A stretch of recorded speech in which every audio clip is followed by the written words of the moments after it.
Hello, everyone. Welcome back to another episode of AKP Sports Talk. As always, I'm Ari here with Korea. We had quite the eventful weekend across all of sports. We have college basketball starting today, which we'll talk about a little bit today. But we'll just kind of get right into the recap. In Korea, you can bring out your brooms because you swept the board on Friday, Saturday, and Sunday. What were kind of your key takeaways from what you won over the weekend? Biggest takeaway is I'm that guy. But other than that, look, I had a great weekend. Starting off Boston College, that was a great play. They won out on the money line. K State, Iowa Northwestern under Arizona. Like I said, money line. Just great day for college football. And then obviously heading into yesterday, great wins from the Eagles and great win for the Eagles. I was a little sweaty. Obviously getting toward the end. Vikings obviously very sweaty throughout that game. Losing their main starting quarterback, having to bring in Josh Dobbs, who they brought in 4 days ago. Amazing win. And then obviously the Bengals. I thought that was a great spot for them. And, like I said, they showed out. So can't really complain. I forgot my broom, but I'll bring it out tomorrow for that wonderful weekend I had starting on Friday all the way to Sunday with a nice sweep. Could not even see a loss on the weekend. I had myself a weekend, but obviously didn't win all of them. A ladder challenge that I had for Saturday did fail, but obviously we'll get into today's later. And then obviously we had a little EPL parlay for English soccer and another fail, but we're gonna come back next week. I promise you, we're gonna come back with locks. But other than that, nice sweep. Can't complain. I love seeing that. That's what we like to strive for every weekend, a nice sweep.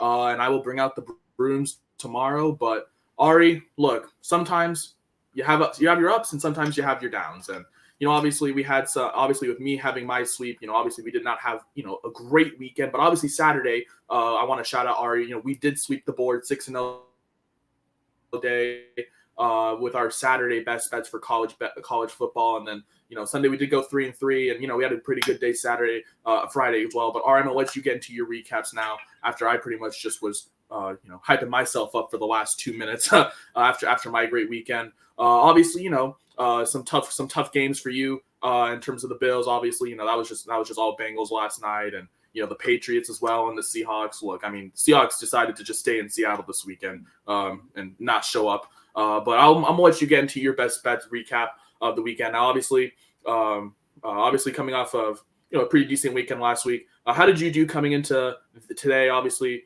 After this week on college football, NBA, and NFL. Yeah, it started off rough on Friday. The Warriors won by 2 in the first half on Friday, so that lost by 1 point. Like you said, Saturday we swept together, so that was a good one. Kentucky crushed Mississippi State, and then Huskies. I expected it to be close, but I thought that they would pull away in the end. And then the NFL, I just got crushed after a big Saturday. The Bills, I thought they were going to have a chance when they were driving with 10 minutes left in the fourth, and then Dalton Kincaid fumbled inside the 15, and that basically ended all hope for the Bills there.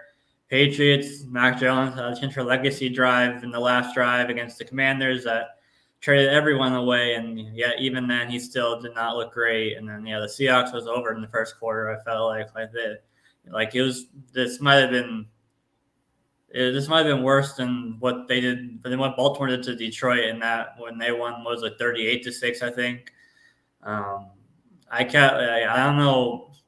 Geno staying in the pocket the whole game was quite frustrating. There's clearly pressure on him the entire game, and even though the defense gave up 37 points, you could tell they just gave up a second half because they had no faith in the offense, being able to do anything. So the defense was not as bad for the Seahawks as the final score would suggest. I think they scored twice in garbage time late in the fourth quarter too.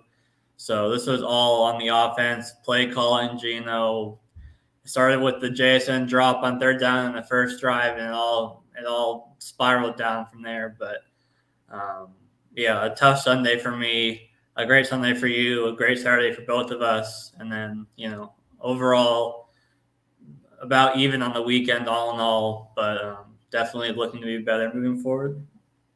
Yeah, obviously, it's just a tough break. Obviously, You mentioned Seattle. That was a tough game, obviously, for us Seahawks fans to watch. Just you mentioned pretty much earlier in the season, the Lions, who a team that Seattle beat in overtime, they pretty much got that same beatdown that almost that they did against the Ravens at M&T Bank that we did. So at least we're not the only team that lost, but there are still a team that's seen as pretty good on the year. Patriots, look, they're banned. I'm done. I'm done with this Patriots team. They suck. They're bad. They're horrible. They're 2-7. They have no quarterback. They have no offensive play. And look, the Commanders. I mean, obviously the Seahawks play them next week, but Commanders obviously led by Eric Bieniemy on offense. That's kind of the reason why they're winning games. But I mean, you're playing the Patriots, for God's sakes. Of course you're going to beat them. And then obviously the Bills. Obviously, look, I had a contrarian pick, but I got to give credit where it's due. The Bills are making that a game. You mentioned that drive, and then obviously Kincaid at the last second with that fumble and that punch out. That's just a tough break. And then, you mentioned we sweep Saturday, and then tough loss with the Warriors, only leading by 2 after the first half. So, like I said, broke even, but obviously we're going to be back fully together better this week after a pretty even weekend from both of us, obviously a little better for one side. But obviously now we're going to get pretty much into today and our best bets for today, November 6th. I'm going to start first with the Monday night game. And my best bet for the Monday night game is going to be the Jets to cover that spread at plus 3.5. I believe that's minus 115.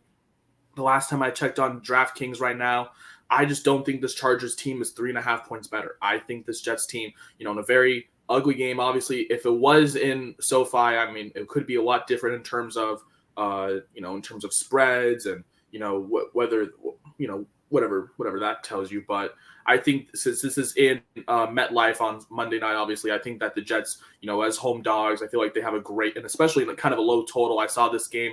I think it was hovering around 40 last I checked. So very low total there. And, and kind of in these low total games, the Jets kind of do, or, the home dogs or the dog in general, they usually tend to cover the spread. And, this Jets team has always been, a very sneaky good team in terms of how they obviously one of the better teams defensively, just in terms of how well they execute. But obviously the one question is their offense and how they can really execute under Zach Wilson. But, Aaron Rodgers is coming back sooner than later. But whatever that point to you, I still like the Jets in the spot. I think they can cover the 3.5 points. I just cannot sit here and say that the Chargers are going to be 3.5 points better. I think the Jets could easily, maybe sneak out a win here. Obviously, we saw the Jets pull out that amazing Monday night win against the Bills to kick off the season. So why not? Why can't they do it against the Chargers, who I think are a little bit of a worse team than the Bills, obviously. And in terms of, stopping the Jets offense, I mean, who knows what Zach Wilson we're going to get. So I like the Jets just to cover in this spot. I think it's a safe play. If I had another lean, if you don't like the Jets, I would take the full game to go under. This is a great primetime under spot. I think it's going to be one of those, just not great games, in terms of Herbert, throwing the ball, because obviously they still have DJ Reed and Sauce Gardner in that secondary. Obviously one of the best, if not, you can argue the best secondary in football. I like the Jets just to cover 3.5. I think that's a little bit of too many points for the Chargers to be laying down. I like that at minus 115. And then obviously my second play is Austin Eckler. I like him to compass over 30.5 receiving yards. That's my favorite player prop of the night. I don't know what the current line is at, but I like it at 30.5. If it goes up, I'd play it up to maybe 31 or 32 for that over, but up to 35 as well. I just think Austin Eckler is going to be the safety blanket out of the backfield. Obviously, with the Chargers facing pressure all night from the Jets front, there's going to be someone who's going to be catching the ball out the backfield and just running upfield. And that guy is Austin Eckler. Obviously, not only is he a big fantasy guy, but he knows the community well. And as soon as if you put whether it's money or just if you're backing him in fantasy, he tends to produce for the people. And I think in this spot, obviously with, I believe the Jets linebacking core is questionable tonight, but with, oh my God, I forgot their names. Oh my gosh, I can't put my names on them. I think one was like Williams. One is, I know both of them are questionable. One is more questionable than the other. But that's besides the point. The Jets obviously have one of the best fronts in football, and obviously Keenan Allen's going to be pretty busy with Sauce Gardner on him all night. So I think, out of the backfield, one option that, is pretty consistent as Austin Eckler. And we've seen how Justin Herbert likes to use him, in those check down spots. He'll just dump it down and, they'll have all their blockers just follow, and Austin Eckler will just take it upfield for maybe a 20 or 30-yard gain or something. Maybe he'll cash it in one play. I mean, we saw, I think I saw Rashad White's line yesterday at 29.5, and, he had one play of a 30-yard reception. So, maybe it will take one play for Austin Eckler to catch this. So I like those two plays in the Monday Night Football game tonight. I like the Jets to cover that 3.5 point spread, and I do like Austin Eckler to compass over 30.5 receiving yards out of the backfield. If I did have another lean for either one for Austin, if Austin Eckler goes up a little too much, I would take Tyler Conklin on his receptions as well as a lean at for 2.5 receptions, just as a separate play. But those are my two favorite plays for for the NFL game tonight. But obviously, as already mentioned, we have some college basketball returning today. Finally, I think one game has tipped off between Spalding and IUPUI. Yeah. Oh, what a barn burner. But obviously, today, finally, the college basketball is finally back on our screens. And I have two favorites tonight covering their spreads. I have New Mexico first covering the 17-point spread. They're playing, oh my gosh, I know they're playing some horrible school. And then I have USC tonight -3 against K-State. I'm going to go talk about USC first because that's the game I really liked. Obviously, this USC team has been hyped through the roof this offseason with obviously one of the bigger names, Ronnie James, coming in. And this is going to be his debut, as a Trojan. That's kind of where the big name is right now in terms of not only just the Pac-12, but just in terms of college basketball. Bronny James, Isaiah Collier, one of the top centers and pretty much one of the top freshmen in general in terms of college basketball. I think he's a consensus top 5 overall, top pick in the draft maybe. But just in terms of how talented he is, he's a 5-star recruit out of I forgot where he's. I think he's out of LA or out of somewhere, but.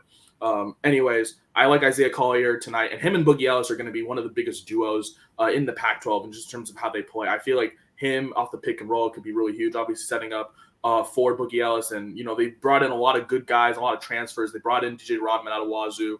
I've seen him a lot, but, Rodman's already a name that you associate with basketball, obviously the son of Dennis Rodman. So, just a lot of star-studded names for that USC team. And even though K-State, going to be relatively as good, if not a little bit better than we were last year. But, obviously, they did lose a lot of talent last year in terms of, just draft and, just turnover, roster turnover. But I do like USC in terms of into the spot, just a lot of stars on that team, a lot of star-studded performance. And, this is obviously the first game of the season, so you got to take it with a grain of salt. But I like USC -3 as in this spot. I think we're just going to see the emergence of how, this USC team has been really, really hyped over the offseason.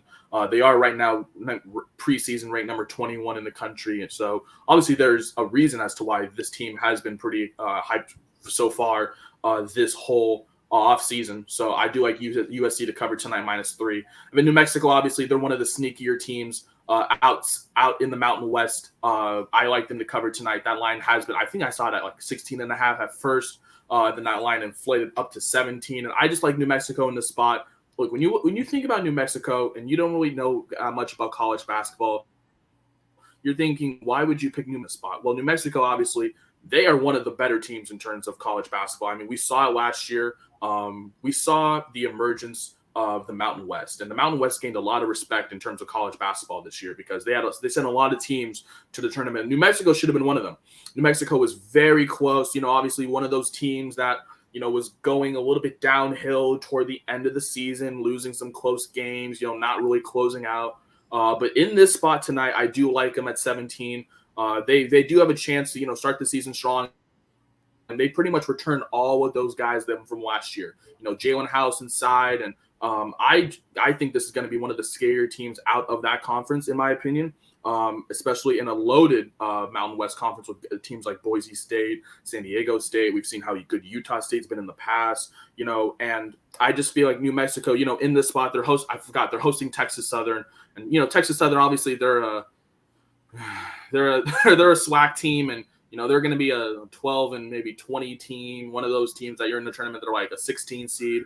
But New Mexico in this spot. I saw that line at 16.5. That line has grown up to 17. I like New Mexico in this spot. They're returning pretty much almost everyone on that roster. It's nothing in terms of new turnover. They had a really impressive season. They won 22-12 overall. They had an appearance in the NIT. Great team. I like them at 17. Those are my 2 plays for college basketball tonight.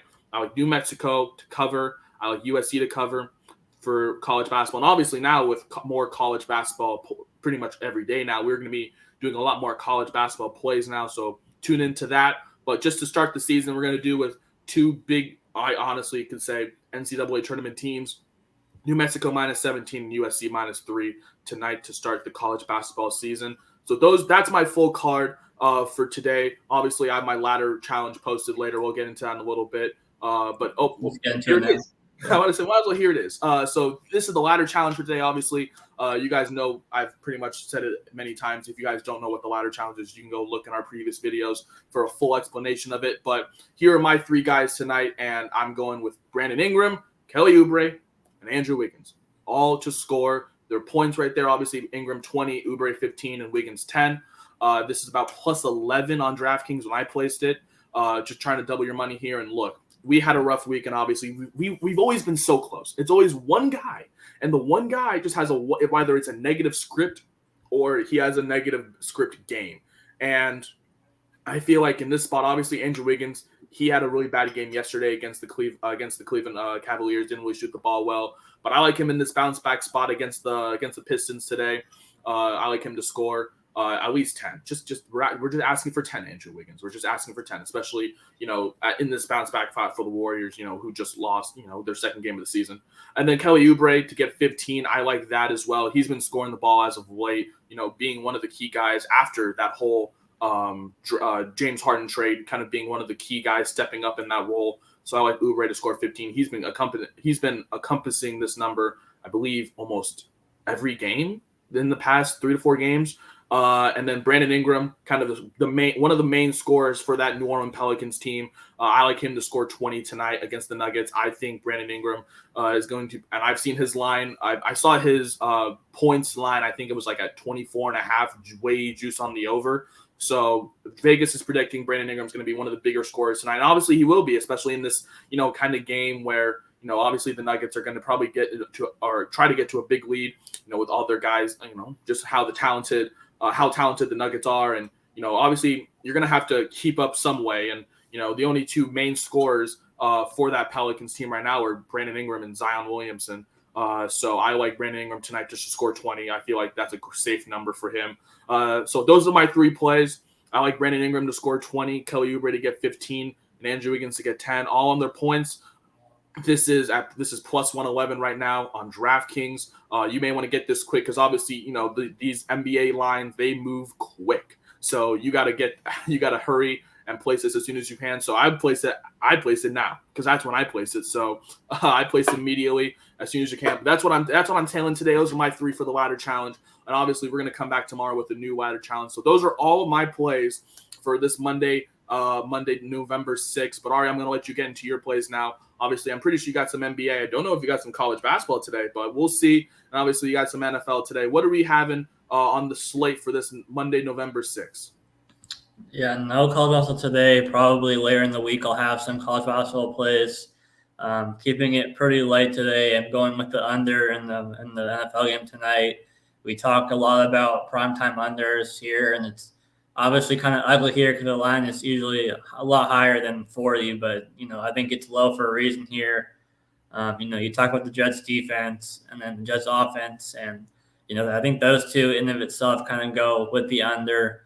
I think the defense will be able to – I think it's going to be kind of a lot of kind of field goals and, there'll be a touchdown here and there.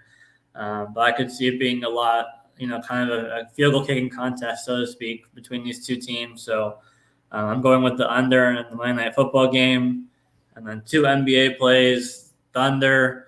The line's kind of going right now they're plus 1.5, but it's kind of going back and forth between plus 102 and minus 102. So it's basically even, pretty close to even.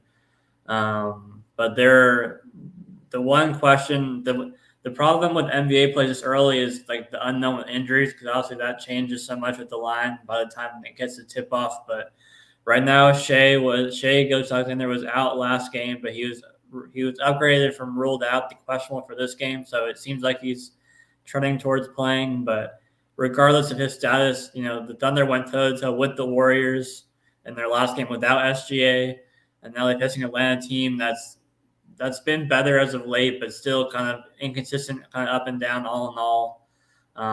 Thunder I think that they're at home in this game, so they had the home court advantage in this game, and I like them straight up. I think SGA plays, but regardless of his status, if he's active, then they're probably going to move up to like minus 120 or minus 130.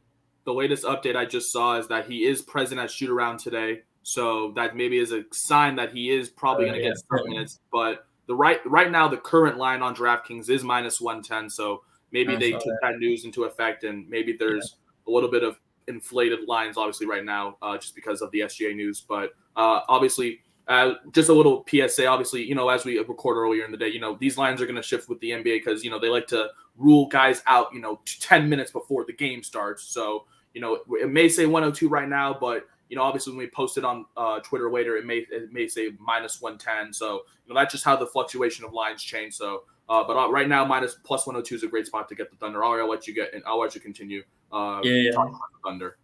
Yeah. I mean, like you said, I feel like the NBA is the biggest sport that has like so many last minute changes in terms of like a player could be ruled out and then an hour before they're active. I've seen that before as well. So obviously that's why it's tough to give out plays early in the NBA, because the injury report and everything changes everything. But this is a play that I like for the most part. This value, regardless of SGA's value, obviously I like it more with SGA, but the line's also, like you said, is going to move up a lot more if he's active. So that's why it's better to get it in now, or at least as early as you can. Then the Kings, they have a rematch with the Rockets, who they got crushed by a couple of days ago by, I think, 18 or 20. But that was a game where the Kings just couldn't hit a shot. They shot like 25% from three. And the Rockets they didn't shoot extremely well or anything, but they shot pretty well. But this is more of a get-right game for me for the Kings. I think they're still a favorite for a reason, despite losing by 20 to the same team. They're in their last game. This is a back-to-back between these two teams. So I like the Kings, even without Fox. I mean, Fox being out is why it's also kind of closer, because if Fox was playing, they'd be 5 or 6 point favorites, maybe even more, compared to 2-point favorites. So even without Fox, I still like the Kings to get back on track against the Rockets, and they should shoot better. I mean, Keegan Murray is like 3 for 12. As a team, they shot 11 for 41 from three, so 27% if you round up from three in that game. And then also 70% from the free throw line as well. So it was just a bad game all in all for the Kings. I'd like them to get back tonight against the Rockets team that they are better than. Yeah, I like all three plays the way you explained them too. I mean, Chargers, Jets, we would talk about primetime unders. That's a profitable system pretty much throughout the season, especially in this spot as well. You mentioned the Jets offense, struggling to get down the field most games. And then the Chargers, in this really bad spot against a really good Jets secondary. And we know how Justin Herbert loves to sling the ball. So, I do like that under 40, and, that pairs right into the Jets plus 3.5. So nice to see our plays coinciding after Sunday nights, head to head. But, obviously I like that under as well. I like the under on the money line as well. You mentioned, just the fluctuating line just because of the SGA news. So obviously maybe want to get that in earlier, but I do like him in this spot as well. You mentioned, they did play a close game with the Warriors without SGA, in a game where it took a game-winning last-second layup from Steph Curry that obviously some people think were controversial. But hey, we can't argue with the NBA referees here. Can't argue with the refs. But obviously, it took a last-second layup that had a lot of controversy on it for the Warriors to win against the Thunder. So obviously, I do like them in this spot, even with or without SGA. Obviously, that line right now, as I just said, is minus 110. So right now, it's a pick 'em on DraftKings, but obviously already got it at 102 when obviously before the SGA news broke out. And then obviously I do like the Kings as well. I think that's a great play for tonight. The Kings, obviously, even without De'Aaron Fox, I think this is a great spot for them. Obviously, in a bounce back game against the Rockets, who they just lost to not even a few days ago, just a horrible game shooting for them. And that was the Dylan the villain game where he was kissing the sideline and all that nonsense. And I think he was blowing kisses to the Sacramento bench or whatever he was doing. I don't think this is going to be one of those games where the Rockets just kind of keep this competitive. I think the Kings come back in a bounce back spot, and at -120, I think that's a great spot. I think this is going to be one of those games where the Kings win by 20, just in a bounce back spot. They're going to maybe take that a little personal. So I do like all those 3 picks. I think that's a great card for us today. Ari, I liked your picks. Going back to mine for as well today. I have those 4: the Jets to cover, Eckler as a player prop over 30.5 receiving yards, and then my 2 college basketball plays from New Mexico and USC both to cover their spreads at -17 and -3. And then obviously Ari's bets, keeping it a little simple with a couple NBA plays, Thunder and Kings both on the money line, separate plays, and then the Chargers Jets Monday Night Football game to go under the 40 total. That's a solid 7-0 card for me. I love that card. I don't know, Ari. I think this is going to be our first full day sweep of the week to kick off our week, but I love it. Ari, if you have anything else. All right, well, I think that's going to be another episode of AKP Sports Talk. That's Ari. I'm Korea. We will see you guys tomorrow for some more best bets, and I'll even have some Champions League plays. So if you have any of you soccer fans out there, obviously Champions League is Tuesday and Wednesday, so we're going to have some plays, and obviously, as Ari mentioned, we're going to get into some college basketball bets as the season kind of gets going, obviously, with tip-off culminating tonight. And I think tomorrow, or is that next week, we have the Kansas Duke and, the Michigan State and Kentucky, those 4 teams. I believe that's next week, if I'm not mistaken. It might be next week. Yeah, I'm not sure. And we're definitely going to be happy for those. But that's going to be it for this episode. That's Ari. I'm going to see you guys tomorrow for our best bets. See you guys.